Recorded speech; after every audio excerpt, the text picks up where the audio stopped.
Welcome to In the Sandbox with BBB National Programs, Children's Advertising Review Unit, where we explore children's advertising and privacy issues. Our goal is to make sure children are safe in an online environment and that you, our listeners, are aware of the ever-changing landscape of legislation and technology. I'm your host, Rukiya Bonner, Director of CARU. Let's dig in. Thank you so much, everyone, for joining us. My name is Rukiya Bonner. I am the Director of the Children's Advertising Review Unit of BBB National Programs. Excited that you all came to listen to our podcast. We have a special podcast today celebrating CARU's 50th years in self-regulation. CARU was established in May of 1974 to support self-regulation in the children's space. CARU is dedicated to helping companies comply with laws and guidelines that protect children under age 13 from deceptive or inappropriate advertising and ensure that in an online environment, children's data is collected and handled responsibly. I am so happy today to introduce you to our guest, Katie Goldstein. Katie is the Global Head of Policy and Regulation for SuperAwesome. Now, prior to working for SuperAwesome, Katie was the privacy and advertising attorney for CARU for well over 10 years. So Katie was the attorney at CARU and I was a CARU supporter. So we've kind of switched hats and I'm really excited to talk to you today, Katie. You are now at SuperAwesome, you are one of our supporters, and supporters are our lifeline here at CARU. We love our supporters. We're so thankful for you. Our supporters, for those who are listening, are comprised of executives representing toy, gaming, network, food, streaming, ad tech, and mobile brands popular with children. Our supporters come together now quarterly to discuss new developments, find collective solutions to challenges. So with that, as our supporter, thank you again, Katie, for being a supporter and for all of the work you did at CARU for many, many years, over a decade. So welcome. With that, welcome. Thank you so much. I'm so honored to be here. As I said when you and I spoke, I always thought I'd be planning our 50th celebration for CARU. So I'm so happy to get to still be able to be a part of it. Katie, what is the oldest commercial or commercial jingle you remember, just for nostalgic sake, before we really jump into it? I will say two. There was I don't want to grow up. I'm a Toys R Us kid. I'm not going to sing it because I have the worst voice. And also, I don't know if anyone remembers, it might have been, I don't know if it's that old, but there was a McDonald's one for Give Me That Filet of Fish. And it had that weird fish on the wall singing, Give Me That Filet of Fish. Anyway, that one was stuck in my head for like a decade. Now, you just brought something back because now I remember a McDonald's ad that had I want to say a record that you got out of the Sunday paper, and you put the record, it was a small plastic disc, and you put the record onto your record player, and it was a long song, Big Mac McDOD, a quarter pounder with some cheese, a hamburger, a cheeseburger, a Happy Meal. I don't remember the whole thing, but it was a record, and you played that record, and I think you got something special, but it was a big thing. It was a thing. I want to say that was around 86. But before that, I remember the one that sticks in my head, of course, is How to Spell Baloney, because my baloney has a first name. And the honeycomb ad just rings. That's probably the oldest spot I remember. Honeycomb's big. Yeah, yeah, yeah. I remember that. And I think my favorite spot, nostalgic spot, would have to be the Kool-Aid Man busting through all kind of things, including a brick wall. That's a good one. Those are all I feel like I'm brought right back to my childhood. Well, it has been 50 years and things certainly change in half of a century. Over the years, we have progressed from newspapers to radio to linear television to streaming. And all along the way, CARU has been monitoring the marketplace for CARU's advertising guidelines, revising and evolving the guidelines as technology evolved. And even further, noticing the intersection between advertising and privacy to develop privacy guidelines, which became the framework for what we now know as the COPPA rule. And as such, CARU is the nation's first FTC COPPA Safe Harbor Program. CARU's guidelines are at the heart of everything we do, and that is the self-regulatory guidelines for children's advertising. It is a comprehensive set of rules for the road in connection with ads. As we look back at 50 years and as we look back at how advertising is changing and some of the things that we may have used to seen on, some of the things that we may have seen in the past in advertising that we don't see anymore are probably because of these guidelines. We monitor the space, we look for commercials, we look for ads that may potentially run afoul of this and take corrective action. What are some things that were nostalgic or some old things that would never be allowed today? I can think of a few in my head, but I'm curious as to what you think. The first thing that jumps out, of course, is helmets. As CARU established its guidelines, a huge priority, of course, is safety. So back in the day, you didn't see commercials with kids with helmets on. Yeah. Yep, definitely. I would say parental supervision probably in general was a lot lighter touch back then. I would say I can imagine. I remember an ad that we had that I had seen when I was at CARU, where they, often we would see commercials and there were kids in pools and doing different things, and there were always varying degrees of supervision. And so sometimes you would have active parents in the frame, like, in the pool with the kids, but we saw varying degrees of having parents in the background reading a book, sunbathing at the grill. And so I think that, we've become a little bit more aware that, like, mom and dad really need to be supervising, especially doing something dangerous like swimming. That is one of the guidelines. So when it is an activity, there must be a parent present or visible in the commercial. That is something that we didn't see back then.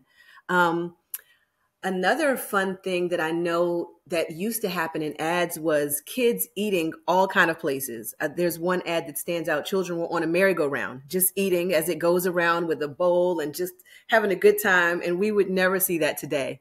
Yeah. Although I do think that a couple of years ago, there was something, it was in, I think the ASA called it out. There was an ad, and I want to say they were showing kids hanging upside down by their legs, eating food, like while they were upside down. So, sometimes things just slip through the cracks. And that's why we're here, Katie. Exactly. Exactly. I think another thing that probably I think, and CARU has had a good role in this, is encouraging more diversity and really showing the world that we want to see in ads. That I think that, we didn't used to have that. It used to be very homogenous and, child models. And now I think hopefully there has been a lot of improvement that we see girls playing with their dad with fire trucks, and maybe boys playing with dolls, but all different races, kids with different races, and also, people with disabilities. And so I'm happy to say that I feel like we see that in ads now a lot more. That's included in the guidelines, just recognizing the unique responsibilities of advertisers. They are in a position to influence children.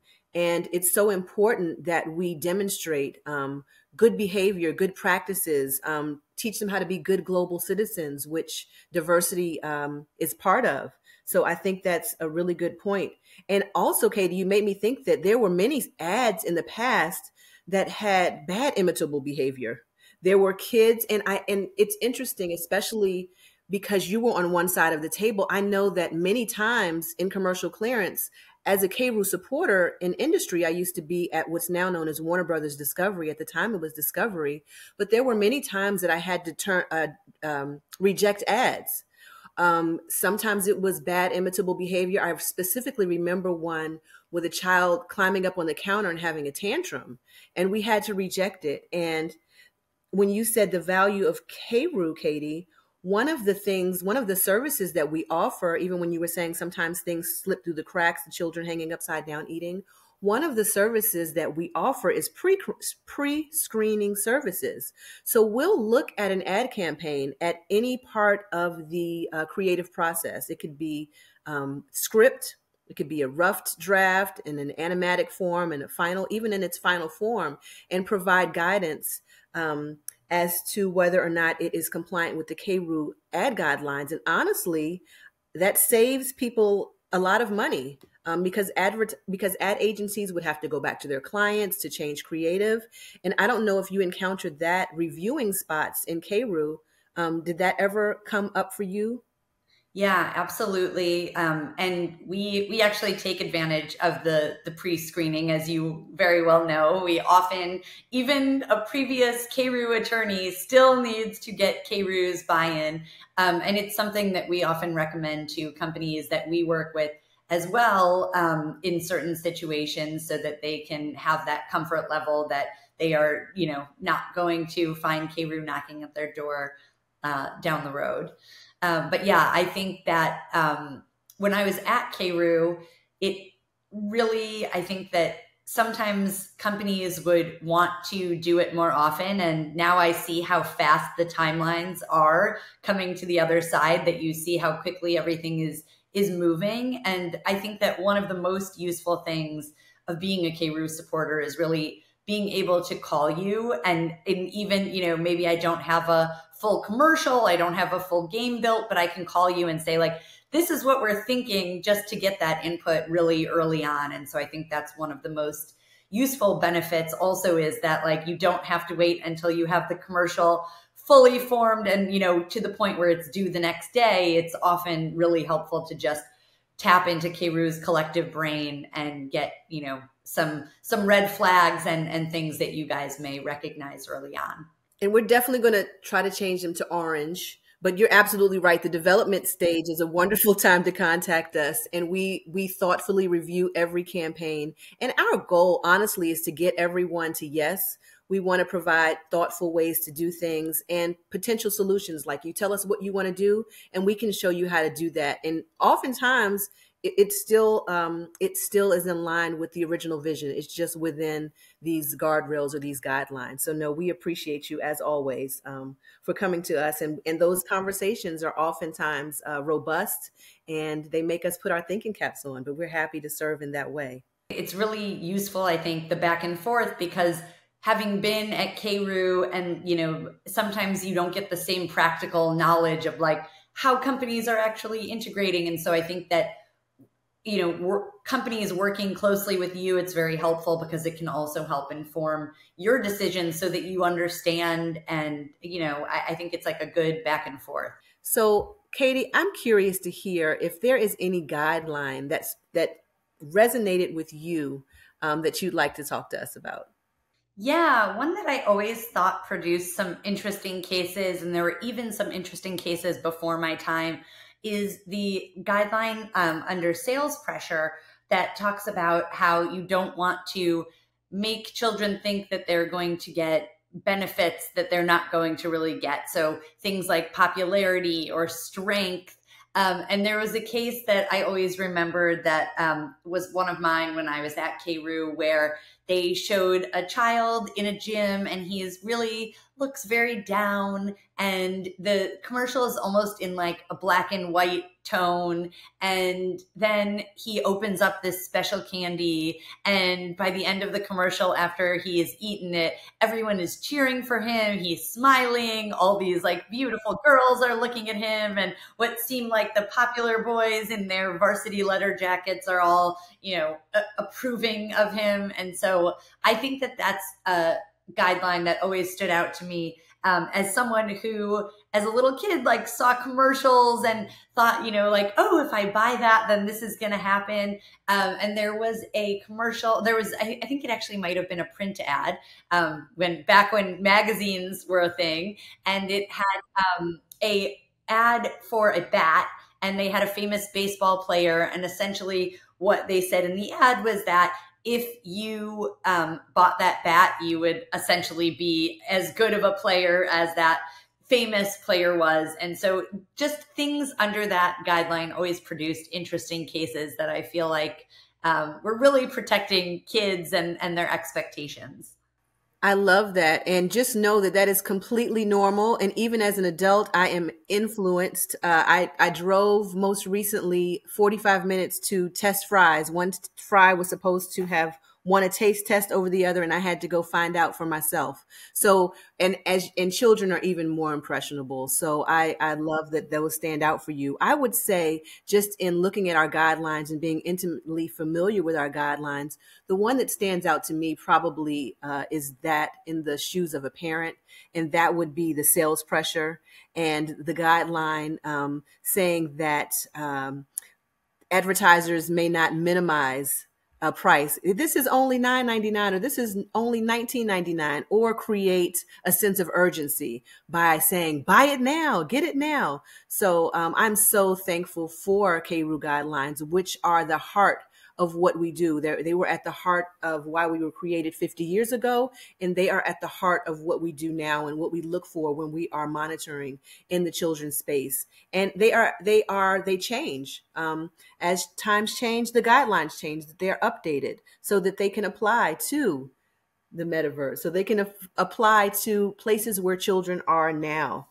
Thinking about the guidelines, and I know that you said you really like some of those cases, Katie. There were some things that were some landmark things that CARU has done throughout 50 years. I would say the first of which is CARU is responsible for batteries not included. That verbiage, those words are a result of CARU. So I certainly can't think of how many holidays my brother and I were disappointed because the coveted toy that we wanted, the electronic toy, didn't have batteries. But that's become such a normal part of our day to day that I just knowing that CARU had a role in that for me is amazing. So I think that CARU did have a lot of landmark cases that have really shaped the entire space. I think that their cases, well, one of my cases, when I was at CARU with an influencer, where CARU came out and said that they thought it was necessary that disclosures that these posts by influencers were advertising. CARU came out and said that those disclosures needed to be made audibly. And now I believe you say audio and visual, but at the time that was a big deal. And I think that that has really shaped the space. As we know, influencers have only gotten more popular for children and, YouTube in general. I think also CARU's AdverGame cases really set the stage for a lot of this metaverse, how CARU is interpreting that. I know you guys had the compliance warning, but I think that having set the stage with the cases about online games on websites and saying how those needed to be labeled in certain cases really set the stage for making it obvious to the industry that CARU's guidelines would apply in the metaverse and in sponsored content.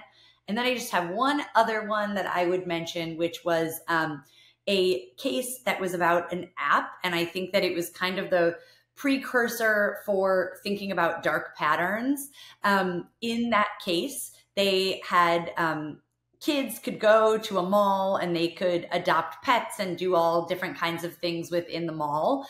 And if you did not come back to that game, it would start sending you notifications that would get more and more aggressive as the days went on. And they started off kind of like, don't forget to come to the mall, and feed your pet or whatever. And then by day 3, it said something like, your pet is feeling neglected. And by day 4, it said something like their love level has dropped and they're going to be taken away by the SPCA.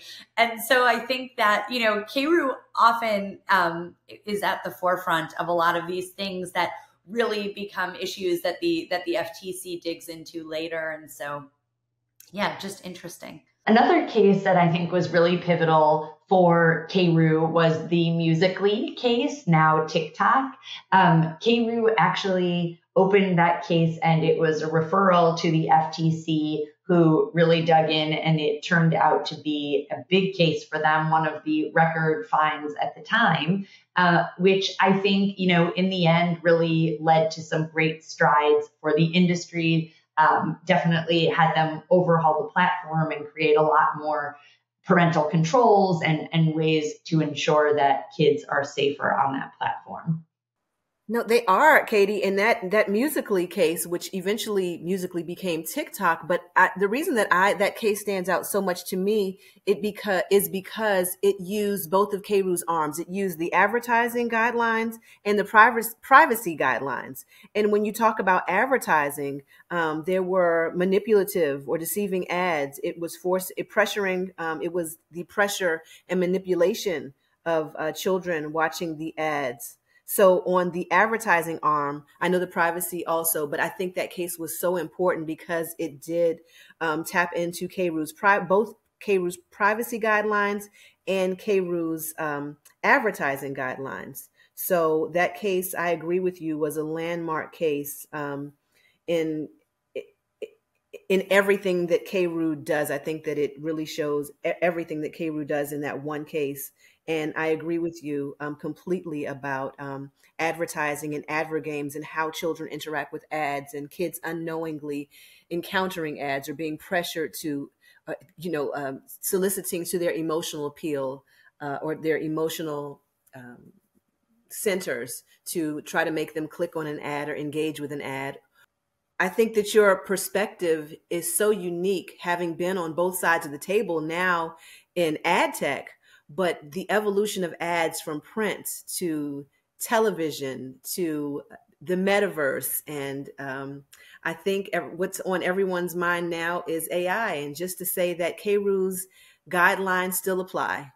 And just thank you so much for being my guest. We look forward to many more years with you as a supporter. And thank you for being here. Appreciate it. Absolutely. It's our pleasure. We look forward to continuing to work with you and, wherever kids take us next, and we will be there. We look forward to working with CARU as always.